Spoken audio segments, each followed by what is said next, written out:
의원님들 오래간만에 의원총회장에서 뵙는 것 같습니다. 민생 투어와 장외 집회를 이끌어주신 우리 황교안 대표님을 비롯해서 더운 날씨에 우리 의원님들 모두 수고가 많으셨습니다. 지금 그런데 참 이 민심의 엄중함을 과연 청와대와 여당이 알고 있는지 정말 답답합니다. 청와대와 여당은 사실상 저희 자유한국당을 국정의 동반자, 국정의 파트너가 아니라 우리를 괴멸 집단 정도로 생각하는 것 같습니다. 국회 정상화와 관련해서도 민주당은 사과할 뜻이 없다는 그런 의원총회의 결과처럼 한마디로 백기투항하라는 모습 아닌가 이런 생각이 듭니다. 최근에 여러 가지 이슈가 있었습니다.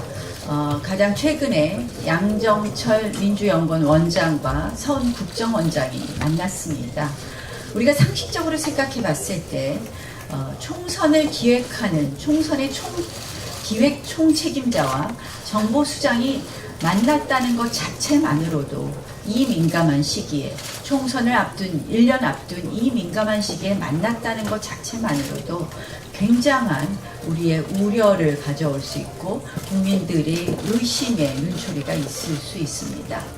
이 부분에 대해서 국정원장은 명확한 해명을 내놓기는커녕 우리 자유한국당 의원들이 어제 방문을 하자 도망가고 말았습니다. 떳떳하다면 왜 나타나서 해명하지 못합니까? 그리고서는 동석했던 기자를 통해서 해명하고 있습니다. 왜 우리가 기자의 해명을 들어야 되는지 묻고 싶습니다. 결국은 우리 국정원이 여러 가지 지금 지난 역사에서 가장 문제되었던 정치 관여, 선거 관여에 관한 의혹 때문에 국정원은 정치 개입을 하지 않기 위해서 대내 파트를 없애겠다라는 선언까지 했었습니다. 결국은 지금 총선을 앞두고 국정원장의 이런 매우 부적절한 처신, 이것은 사적인 만남이라는 이유로 변명할 수 없다고 생각을 합니다. 국정원장이라는 자리라는 것은 공사의 자리를 넘어서 실질적으로 정치적으로 고도의 중립 의무를 요구하는 자리입니다. 따라서 우리 당은 이러한 고도의 정치적 중립 의무를 외면한 채 사실상 국정원장이 동석한 그리고 선거의 총괄 본부장이 같이 한 자리에서 나올 수 있는 사찰, 우리 보복 이런 이야기를 생각하면서 국정원장은 이 부적절한 처신에 책임을 지고 그 자리에서 물러남이 마땅하다 하는 것이 우리 당의 생각입니다. 따라서 오늘 아침에 이와 관련된 대책회의에서 국정원장의 사퇴를 촉구했습니다. 저희는 앞으로 이러한 사퇴 촉구와 변론으로 지금 많은 의심이 가고 있습니다. 택시비를 사장이 지급한 문제라든지 밥값 계산 등 여러 가지 의혹이 많이 있습니다.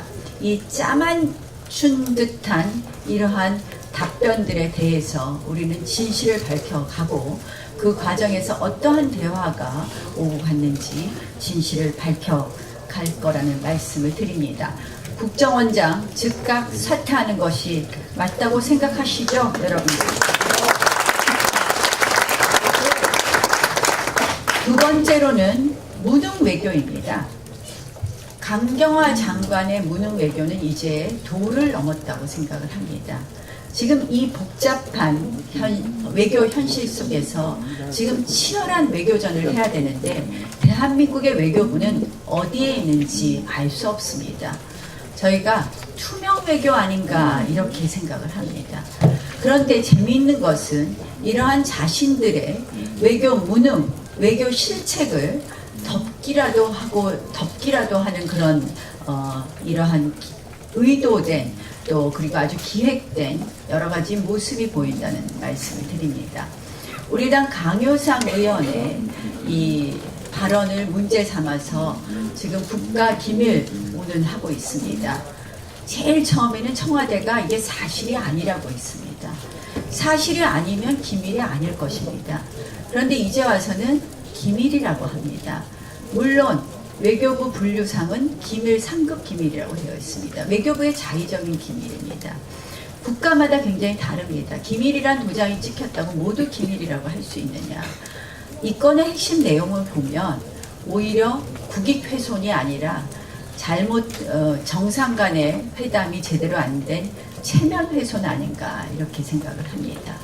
그런데 여러분들 잘 기억하실 겁니다. 의원님 여러분들. 이 정권이 기밀 누설 운운할 자격이 있는지 묻고 싶습니다.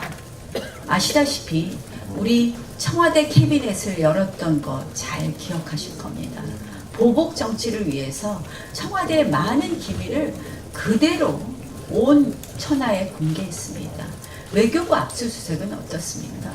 외교 관련 기밀 다 꺼내서 국민들에게 흔들었습니다. 민간위원들이 들어가서 적폐청산이란 이유로 군사기밀 21건씩 의결하고 공개했습니다. 기밀 누설 운운할 자격이 있는지 묻고 싶습니다. 오늘 대통령께서 이렇게 말씀하셨습니다. 상식적인 것이다 이런 이야기를 하셨습니다. 저는 대통령께 다시 묻고 싶습니다.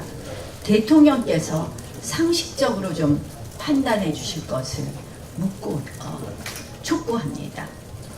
특히 지금 이 기밀 누설 운운하면서 우리 당 의원을 고발하고 압박하는 것까지 포함해서 한마디로 국회를 정상화시키지 못하도록 하는 부분에 있어서 대통령 청와대가 전부 기획하고 있는 것 아닌가 하는 의심이 강하게 듭니다. 오늘 오전에 저희가 산불 관련해서 6개 부처 차관들 및 한전 사장을 불러서 책임 소재 그리고 우리 황교안 대표께서 방문하셨을 때 들은 이야기와 제가 방문해서 들은 이야기를 종합해서 부처와 협의를 하려고 했습니다. 장관들이 너무 바쁠 것 같아서 차관들을 불렀습니다. 어제까지 몇몇 차관은 오겠다고 얘기도 했고 국가장을 대신 보내겠다고 하던 부처도 있었습니다만 일제히 오늘 아무도 나타나지 않았습니다. 어떤 의미겠습니까? 저는 이 산불 관련해서 이 정부가 얼마나 사진을 많이 찍었는지 여러분들 잘 기억하실 겁니다. 총리는 여러 번 갔습니다. 추경에는 이재민에게 주민에게 주는 돈은 한 푼도 없습니다. 그래놓고 재해 관련된 추경이니까 빨리 하자고 얘기하고 결국 우리가 실질적으로 들고 온 이야기들을 전달하려고 하니까 오지 않고 있습니다. 도대체 이재민의 피해까지도 오로지 정략적으로 자신들의 정권 이익 계산서만 두드리고 있는 이 정부가 과연 민생을 챙기고 민심을 챙기는 건지 묻지 않을 수 없습니다. 지금 이제 국회 정상화에 대해서 민주당이 계속 얘기하고 있습니다. 저희도 국회 정상화 할 준비가 되어 있습니다. 그러나 무엇보다도 중요한 것은 이 선거법을 그리고 이 공수처법을 패스트트랙에 대한 사과가 그 출발점일 것입니다. 그것은 국민들의 여론에서 나타나고 있습니다. 그러한 사과도 없이 또 이 지금 패스트트랙에 올라간 법안들에 대해서 원점에서 재검토해야 되는 한마디로 철회도 없이 무작정 이 한마디로 야당을 압박하는 이러한 행태는 국회 정상화에는 관심이 없고 오로지 한국당에 대해서 나쁜 프레임 씌우기에만 골몰하는 것 아닌가 하는 생각이 들어서 매우 개탄스럽습니다. 앞으로 저희 자유한국당은 오늘을 계기로 해서 더 민심과 민생에 가까이 가서 저희가 할 수 있는 일은 더 열심히 하겠다는 말씀 드립니다. 오늘 의원님들 의총에 참석해 주신 거 다시 한번 감사드리고 조금 이따 비공개 때 자세한 내용 조금 더 보고 말씀드리도록 하겠습니다. 고맙습니다. 다음은 황교안 당대표님.